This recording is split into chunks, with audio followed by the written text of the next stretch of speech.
Good morning students. Today we are going to discuss our new topic, that is chapter number 9, soil. Okay. Now we turn to our next point, that is a horizon. A horizon का दूसरा name क्या है? Top soil. Okay, ये this is the A horizon. This provides shelter for many living organisms such as worms, rodents, moles and beetles. ये क्या है ना, ए horizon क्या प्रोवाइड करता है? शेल्टर प्रोवाइड करता है मेनी लिविंग ऑर्गेनिजम्स को, जैसे कि वर्म्स है, रोडेंट्स है. Rodents means what? उंदीर की तरह रहते हैं. और मोल्स मीन्स व्हाट? मोल्स एक तरह से बहुत छोटा प्राणी होता है. ये पूरे एशिया कॉन्टिनेंट में पाया जाता है. And Beatles. ओके, छोटे छोटे जो बिटल्स होते हैं उनका भी घर कौन सा होता है? ए हॉरिजॉन होता है. The root of small plants are embedded entirely in the top soil. Okay, root top soil में क्या होता है? जो रूट होते हैं ना, वो पेड़ की जो रूट वगैरह होते हैं ना, वो टॉप सॉइल में रहते हैं. The next layer has a lesser amount of humus but more of minerals. उसके नीचे का जो लेयर होता है ना, उसमें क्या होता है? ह्यूमस का जो कंटेंट होता है वो कैसा होता है? बहुत कम होता है. Okay,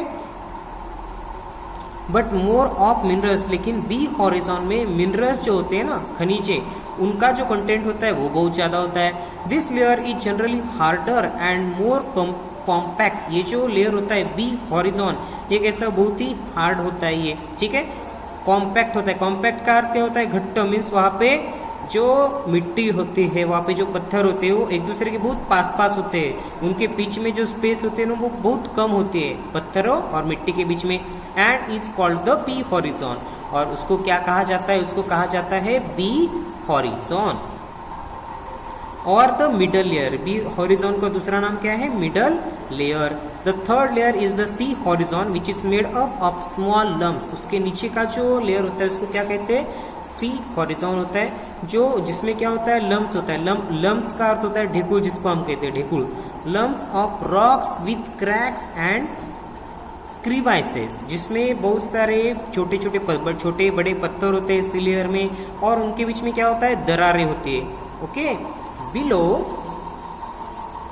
this layer is the bed rock. Okay, और सी जो हॉरिजॉन होता है उसके नीचे और एक लेयर होता है जिसको क्या कहा जाता है? Bed rock, which is a hard and difficult to dig with a spade. जो बहुत ही हार्ड होता है और उसके ऊपर जो खोदना होता है ना इस फावड़े से, वो बहुत ही हार्ड जाता है. Next, soil type. As you know, weathering of rock produces small particles of various materials. Okay, weathering of rocks का अर्थ क्या होता है? कि जो वेदर का इफेक्ट होता है बड़े बड़े पत्थरों पर, जिसके वजह से वो जो पत्थर है वो टूटते हैं, उनसे छोटे छोटे फिर पत्थर बनते हैं, जिससे सॉइल बनती है, उसको वेदरिंग ऑफ रॉक कहा जाता है. उससे क्या प्रोड्यूस होता है? स्मॉल पार्टिकल्स प्रोड्यूस होते हैं तरह तरह के मटेरियल्स के. This include sand and clay. Weathering of rock से क्या प्रोड्यूस होता है? सैंड और क्ले प्रोड्यूस होता है. Okay, the relative amount of sand and clay depends upon the rock form, which is the relative amount of sand and clay depend upon the rock from which the particles were formed, that is the parent rock. Yes, देखो, जो पत्थर के जो particles होते हैं उनकी properties, उनका behaviour किसके ऊपर होता है? उनके पेरेंट रॉक के ऊपर डिपेंड होता है. ठीक है, जिस तरह से पेरेंट रॉक होंगे ना, उसी तरह से क्या होगा? वो जो मिट्टी होंगी वो बन जाएंगी, वो जो छोटे छोटे पत्थर होंगे वो बन जाएंगे. The mixture of rock particles and humus is called the soil. Soil means what? Soil is a mixture of rock particles, यानी छोटे छोटे पत्थरों का ग्रुप, और उसमें ह्यूमस होता है, उसको क्या कहा जाता है? सॉइल कहा जाता है. Humus means what? ह्यूमस में क्या होता है? मरे हुए प्लांट और एनिमल्स के बॉडी के पार्ट्स होते हैं. Living organisms such as the bacteria, plants, roots, plant roots and earthworms also important parts of any soil. Yes, soil के और कौन से important part होते हैं soil के अंदर के? बैक्टीरिया, प्लांट के जो रूट होते हैं और अर्थवर्म, ये soil के important parts होते हैं. Yes, the soil is classified on the basis of the proportions of particles of various sizes. Yes, soil को किसके अकॉर्डिंग क्लासिफाय किया जाता है? सॉइल से जे वर्गीकरण करतात त्याचं बेस कोणतं? ओके, सॉइल को किस किस किस पार्ट पे डिवाइड किया जाता है और उसका डिवाइड करने का उस पीछे का रीजन क्या होता है। ओके, ये किसके ऊपर डिपेंड होता है, ये डिपेंड होता है प्रॉपर्टीज ऑफ सॉइल के ऊपर। The soil is classified on the basis of the properties of particles of various sizes. Yes, उस मिट्टी में किस तरह के पार्टिकल्स होते हैं, उनकी साइज कितनी होती है, कितनी नहीं होती है, इसके अकॉर्डिंग सॉइल का क्लासिफिकेशन होता है। If soil contain greater proportions of big particles it is called Sandy soil.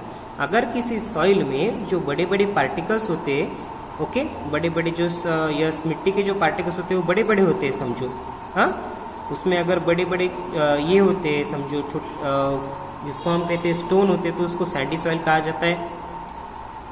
If the proportion of fine particle is relatively higher, then it is called clay soil. Clay soil किसे कहा जाता है, जिसमें छोटे छोटे मिट्टी के पार्टिकल्स होते हैं, जिसमें छोटे छोटे पत्थरों के पार्टिकल्स होते हैं, उनको clay soil कहा जाता है। If the amount of large and fine particles is about the same, then the soil is called loamy. अगर किसी सॉइल में बड़े बड़े पत्थर, ओके, और छोटे छोटे भी एक तरह से पत्थर समझो, छोटे छोटे पार्टिकल्स भी, बड़े बड़े स्टोन के पार्टिकल्स भी, छोटे छोटे स्टोन के पार्टिकल्स भी सेम अमाउंट में होते हैं, ठीक है। अगर किसी सॉइल में ये दोनों पार्टिकल्स सेम अमाउंट में होते हैं, बड़े मिट्टी के पार्टिकल्स और छोटे मिट्टी के पार्टिकल्स, ओके, तो उसको लूमी सॉइल कहा जाता है। Thus the soil can be clarified as sandy, clays and loamy. और इस तरह से सॉइल के कितने टाइप्स है, 3 टाइप्स है। First is a Sandy soil, second is a clay soil and third is a Lumi soil. The size of the particles in a soil has an influence on its properties. Okay, soil के अंदर कौन कौन से particles हैं, okay, उनका nature क्या है, इसके अकॉर्डिंग उस सॉइल की प्रॉपर्टीज होती है। Okay, the size of the particles in the soil has influence on its properties, यानी मिट्टी के पार्टिकल्स के साइज अनुसार, साइज के अकॉर्डिंग उसके प्रॉपर्टी पे प्रभाव पड़ता है। Sand particles are quite large, they cannot fit close together, so there are large space between them. Sand के जो पार्टिकल्स होते हैं उनकी साइज ज्यादा होती है, सैंड मध्ये मोठे मोठे खडे असतात ना, इसके वजह से क्या होता है, उनके बीच में बहुत ज्यादा स्पेस होती है सैंडी सॉइल के बीच में। They space are filled with air, तो इसके वजह से क्या होता है, सैंडी सॉइल के बीच में बहुत ज्यादा स्पेस होने की वजह से उनके बीच में वाली जगह में एयर चली जाते हैं। We say that the sand is a well aerated, तो इसके वजह से हम क्या कहते हैं कि सैंड कैसे वेल एरेटेड है, यानी उनके बीच में बहुत ज्यादा एयर है। Water can be drain quickly through the space between the sand particles. Sand के पार्टिकल्स के बीच में, सैंड के पार्टिकल्स के बीच में क्या होता है, वाटर जो है ना वो चले जाता है सैंड के पार्टिकल्स के बीच में, तो इसलिए हम क्या कहते हैं उसको, space between the sand, yes, sand के पार्टिकल्स के बीच में क्या होती है, स्पेस होती है जिसके अंदर से पानी आसानी से चला जाता है। ओके स्टूडेंट, नाउ उसके आगे वाला जो पार्ट है ना उसको अभी हम नेक्स्ट वीडियो में देखेंगे। Okay, now bye students.